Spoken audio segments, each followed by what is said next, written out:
Hello friends, welcome to Civil Goli YouTube channel. दोस्तों, आज बात करेंगे हम जो हमारा 2018 में एसएससी जेईई मेंस का पेपर हुआ था कि पेपर किस पैटर्न पे आता है और कैसे कैसे क्वेश्चंस पूछे जाते हैं, कितना टाइम रहता है पेपर के लिए, क्या आप पेपर में ले जा सकते हो, क्या प्रोहिबिटेड है, क्या अलाउ है आपके लिए, और आपका जो आईएस कोड है वो क्या अलाउ है आपके लिए, क्या आप ले जा सकते हो, स्टील टेबल आप ले जा सकते हो, क्या कैलकुलेटर कौन सा ले जाना है, तो उसी के बारे में हम डिस्कस करेंगे। ये देखिए हमारा जो हमने 2018 का पेपर दिया था, चूँकि 2019 में ये पेपर कंडक्ट कराया गया था इसलिए इस पर XP 2019 प्रिंटेड है। यहाँ पर आपका देखिए बुकलेट नंबर रहता है। ये आपको जो आपकी कॉपी रहती है आंसर बुक, उसमें ये बुकलेट नंबर लिखना पड़ता है फ्रंट में ही।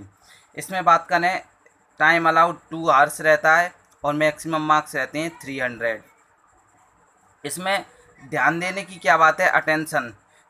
सबसे पहला पॉइंट है, the paper consist of part A civil and structure. Part A में आपका सिविल एंड स्ट्रक्चरल रहेगा, पार्ट बी में रहेगा इलेक्ट्रिकल का, और पार्ट सी में रहेगा मैकेनिकल ब्रांच वालों के लिए। And only one part is to be attempted as per option given in the application form. और जो आपकी रेस्पेक्टिव ब्रांच है, आपने जिस ब्रांच में एप्लीकेशन फॉर्म फिलअप किया है, केवल आप उसी पार्ट को, जैसे आप सिविल ब्रांच से हो तो आपने सिविल ऑप्शन में ब्रांच आपने डाली होगी तो उसी पार्ट को आपको अटेम्प्ट करना है। दूसरा पॉइंट क्या रहता है यहाँ पर, और देखिए सबसे इम्पोर्टेंट बात, candidate should attempt 5 questions in all questions carry equal marks. मतलब 6 क्वेश्चन रहेंगे, 6 में से 5 आपको अटेम्प्ट करनी है और ऑल क्वेश्चन इक्वल मार्क्स के हैं आपके। जैसे कि 5 क्वेश्चन है और 300 मार्क्स है तो 60-60 नंबर का प्रत्येक सेक्शन या प्रत्येक क्वेश्चन हम ले सकते हैं, इक्वली डिस्ट्रीब्यूट करें तो। नंबर 2 क्या है इसमें, attention, each candidate will be given 1 answer book.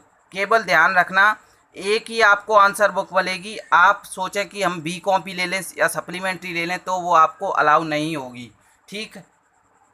Answers to all questions must be written in 1 language. केवल आपको एक लैंग्वेज में ही आपके आंसर रिटर्न करने लिखने हैं, ईदर इन इंग्लिश और इन हिंदी, या तो हिंदी में या इंग्लिश में। अब और आगे क्या क्या है, according to the option given by the candidate in his या हर एप्लीकेशन फॉर्म। आपने जो एप्लीकेशन फिलअप करने के दौरान जो लैंग्वेज चूज की थी, या तो हिंदी की होगी, आप हिंदी मीडियम से तो हिंदी की होगी, इंग्लिश मीडियम से तो इंग्लिश की होगी, आपको उसी लैंग्वेज में आपके आंसर लिखने हैं।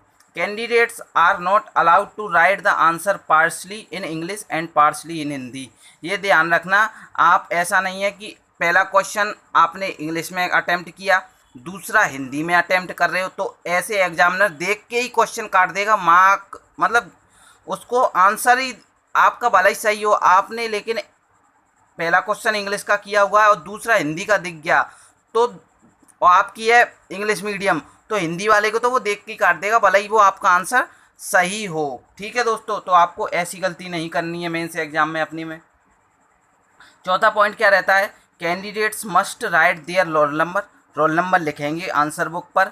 नेम ऑफ द एग्जामिनेशन में आप लिखेंगे junior engineer civil mechanical electrical examination, और आप ईयर डालेंगे कौन सा ईयर का है। सब्जेक्ट, ये बच्चे बहुत कन्फ्यूजन रहते हैं, तो सब्जेक्ट में हम डालेंगे civil,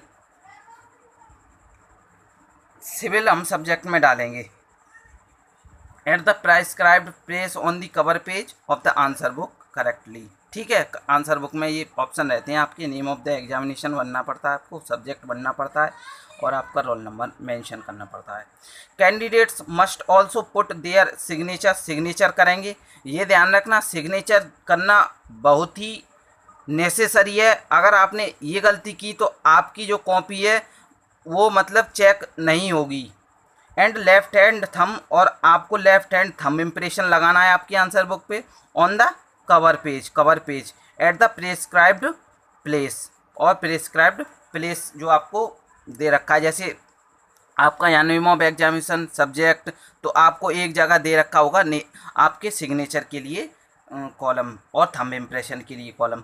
the above instructions must be fully complied with Fehling which the answer book will not be evaluated. मैंने कहा ना जैसे कि आपने यदि ये जो कॉलम है उनमें से एक भी आपने फिलअप नहीं किया तो आपकी विल नॉट बी इवेल्युएट मतलब कोई भी वैल्यूएशन आपकी कॉपी की नहीं होगी, कोई भी चेकिंग नहीं होगी, and 0 mark will be awarded, और 0 मार्क आपको दिए जाएंगे। ठीक है। No credit will be given for answer written in a language other than the one opted by the candidate. आपने जो सेलेक्ट लैंग्वेज की है उसके अलावा आप किसी लैंग्वेज में आंसर नहीं दे सकते। छठवां पॉइंट क्या कहता है जो कि इम्पोर्टेंट है आपके लिए, necessary tables of IS 456-2000 code जो आपका RCC का कोड है, given at the end of part A, part के एंड में आपको गिवन है, अभी हम देखेंगे। For use of candidates attempting civil and structural part, civil and structural part के लिए जो आप कोड यूज करेंगे IS 456-2000 वो आपके लिए। अच्छा, प्रोहिबिटेड जो आपकी मटेरियल है वो कौन कौन सा है, mobile phones and wireless communications devices are completely banned in the examination halls या रूम्स। ठीक है, आपको कोई भी मोबाइल नहीं ले जाना है एग्जामिनेशन हॉल में, ना कोई आपका डिवाइस ले जाना है जो वायरलेस कम्युनिकेशन से अटैच हो। Not to keep mobile phones any other wireless communication devices with them, वही हमने बात की, स्ट्रिक्टली एडवाइज है ये आयोग की, कमीशन की, ये आपको लेना ही जाना है। अगर आप सेंटर पर ले भी गए भूल से तो आपको वहीं जो सेंटर के जो स्टोर रूम है वहीं पर आपसे जमा करवा लिया जाता है। इवन स्विचिंग इट ऑफ मतलब स्विच ऑफ करके भी आप जेब में नहीं रख सकते, आपका जो बैग है आप बैग में डालेंगे स्विच ऑफ करके और वहाँ आप जमा करवा देंगे और वहाँ से एक टोकन ले लेंगे। In their own interest failing to comply with this provision will be considered as using unfair means, मतलब आप पे UFM का चार्ज और लग जाएगा in the examination, and action will be taken against them including cancellation of their candidature, और आपका candidature cancel हो सकता है, और हो सकता है क्या होएगा ही आप पे अगर ऐसा कोई मटेरियल प्रोहिबिटेड मटेरियल एग्जाम के दौरान आपके बरामद होता है तो। एंड डिवार्डमेंट, और डिवार्ड कर दिया जाओगे फ्रॉम द एग्जामिनेशन से of the commission as per the provisions of the notice of the exam, जैसे उसमें प्रोविजन रहेंगे कि आप 3 साल तक SSC कमीशन का कोई भी एग्ज़ाम नहीं दे सकते, तो ऐसा उसमें प्रोविज़न है, आपको डिवाइड कर दिया जाएगा। अब क्वेश्चन देखते हैं, क्वेश्चन कैसे कैसे आते हैं। आप जैसे कि बात की थी हमने, पार्ट ए आता है सिविल इंजीनियरिंग एंड सिविल एवं संरचनात्मक, हिंदी में कहते हैं इसको, तो पार्ट ए में रहेगा। देखिए यहाँ पर सबसे पहले क्वेश्चन टाउन प्लानिंग का है, एनवायरमेंटल से है, यहाँ सॉइल का आ गया, आपका जो फॉर्मूला है H0/1 + E0 ΔE = आपको निकालना है। एफिशिएंसी आ गई, इरीगेशन से क्वेश्चन आ गया। देखिए 15 मार्क्स में ये क्वेश्चन है, 15 मार्क्स में। ठीक है, ये आ गया आपका OSD से question, speed of overtaking and overtaken vehicles, तो ये हाईवे इंजीनियरिंग से आया है आपका क्वेश्चन। ये हिंदी रहेगी आपकी, हिंदी मीडियम वालों के लिए। और देखते हैं और क्या आया है। और आप देखिए यहाँ देख पा रहे हैं जैसे कि requirement of an ideal permanent way, आपका रेलवे से क्वेश्चन भी आया, रेलवे इंजीनियरिंग से। परमानेंट वे बनाना है, draw a dimensional cross section, BG track के लिए आया है। एम्बैंकमेंट बनाना है, सिंगल ट्रैक के लिए स्ट्रेट ट्रैक, और डिटेल भी मार्क करनी है आपको, तो ये 15 मार्क्स में आपसे पूछा गया है। तो देख सकते हैं आप, थ्योरी एक इम्पोर्टेंट रोल प्ले करती है SSC JEE मेंस एग्जाम में आपके।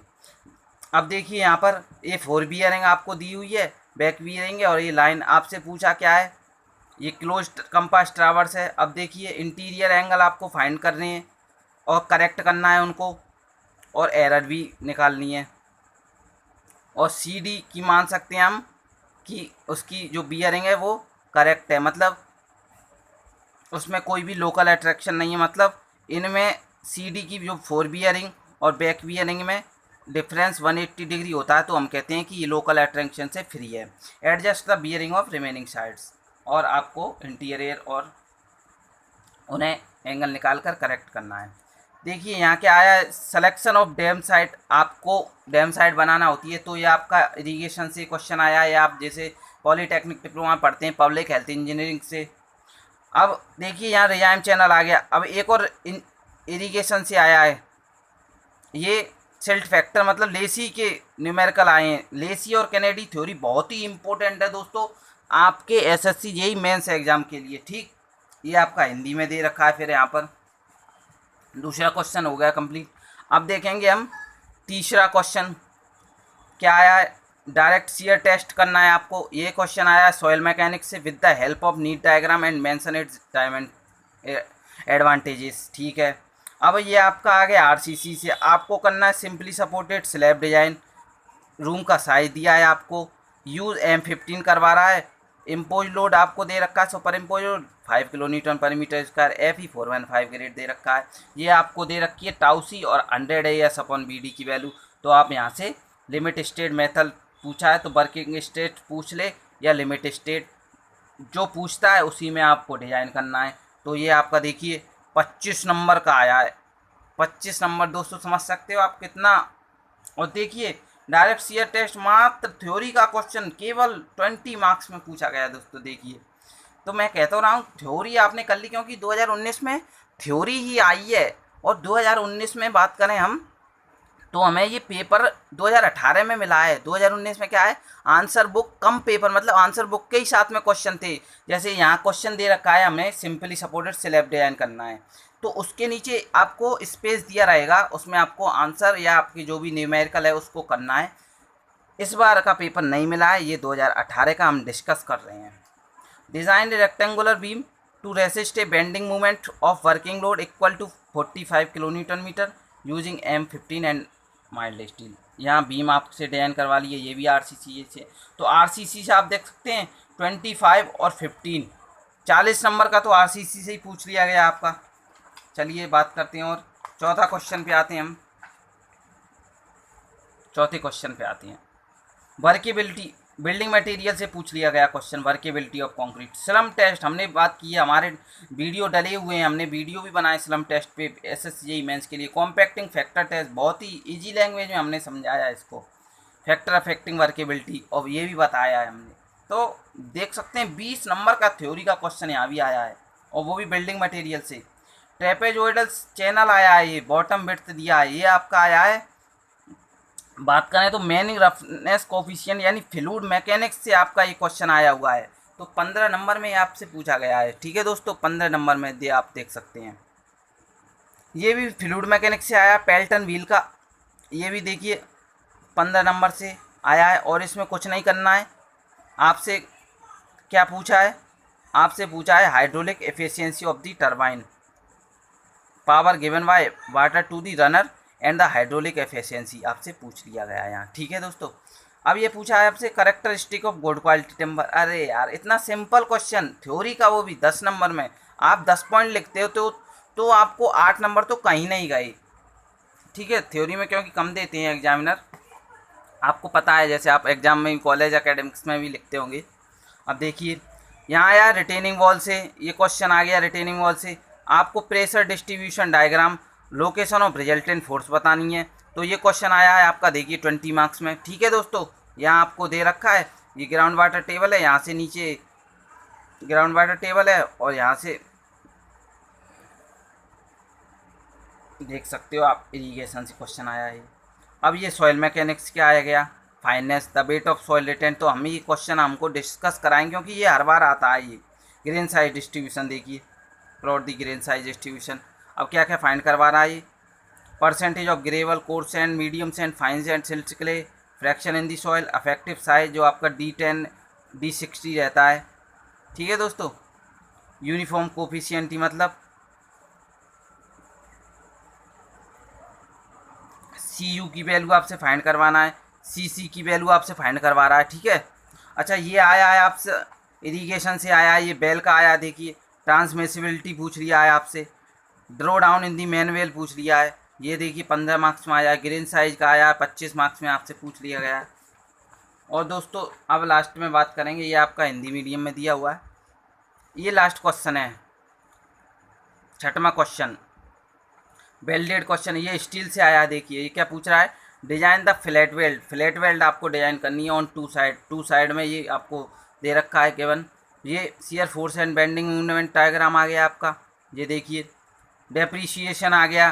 क्यूएससी में तो आप ध्यान रखें कि थ्योरी आती है, और 2018 में यही पूछा, ये 2018 में, और 2019 में भी यही डिफिनेशन पूछनी, 15 मार्क्स में पूछनी। और ठीक है, तो दोस्तों और हम बात कर रहे थे IS 456 की। तो आपको यहाँ पार्ट ए आपका इंड होता है, जहाँ पीछे आप देखेंगे आपको अलाउ नहीं है IS कोड, क्योंकि आपको दिया हुआ है, ये आपका IS कोड है। देखिए यहाँ आपका ग्रेड ऑफ कंक्रीट है, बॉन्ड स्ट्रेस और limit state method for plain bars in tension shall be as follow. Design bond stress tau BD दिया है आपको। ये ग्रेड ऑफ कंक्रीट है, M20 के लिए 1.2 जैसा कि आपको पता है। और nominal cover to meet durability requirements ये आपको दे रखा है। देखिए माइल्ड के लिए 20 रहता है, moderate 30, severe 45, very severe 50, extreme के लिए 75। ये आपका नोट्स, वो तो IS कोड आपने पढ़ा हुआ तो आप समझ जाएंगे। ये आपके लिए दे रखा है। देखिए डिजाइन शियर स्ट्रेंथ टाउसी निकालना हुआ आपको, ये आपकी टेबल IS कोड में आपने पढ़ी हुई है। और ये टाउसी मैक्स की वैल्यू दे रखी हुई है आपको। ठीक है दोस्तों, ये आपको देखिए परमिसिबल स्ट्रेस इन कॉन्क्रीट दी हुई है। ठीक है दोस्तों, ये देखिए आपको, तो आपको IS कोड नहीं अलाउ है, आपको दिए रखा है पेपर में, तो आप क्यों लेके जाएं, लेके ही नहीं जाना है आपको घर से। ठीक है, ये permissible shear stress in concrete, maximum shear stress टाउसी max, ये स्लैब के लिए, वो था बीम के लिए। ठीक है, ठीक है, ये इलेक्ट्रिकल वालों के लिए। ठीक है, तो आई होप दोस्तों वीडियो अच्छी लगी होगी आपको। अगर वीडियो अच्छी लगी तो वीडियो को लाइक करें, और इसे दोस्तों में ज़्यादा से ज़्यादा शेयर करें, कि उन्हें पैटर्न, एक एटलीस्ट पैटर्न तो मालूम चले कि क्वेश्चन कहाँ से मतलब वो पुटअप होते हैं, और क्या क्या अलाउ है, उन्हें अटेंशन मालूम चले, पेपर क्या अटेंशन करता है, क्या निर्देश देता है, क्या क्या अलाउ रहता है। और इसे ज़्यादा से ज़्यादा शेयर तो करें ही, साथ में प्रैक्टिस लेकिन आप करें क्वेश्चंस की, तभी आपका मेंस एग्ज़ाम के लिए आप प्रिपेयर हो पाओगे। और चैनल पर आप नए हो तो चैनल को सब्सक्राइब करें। Thank you very much.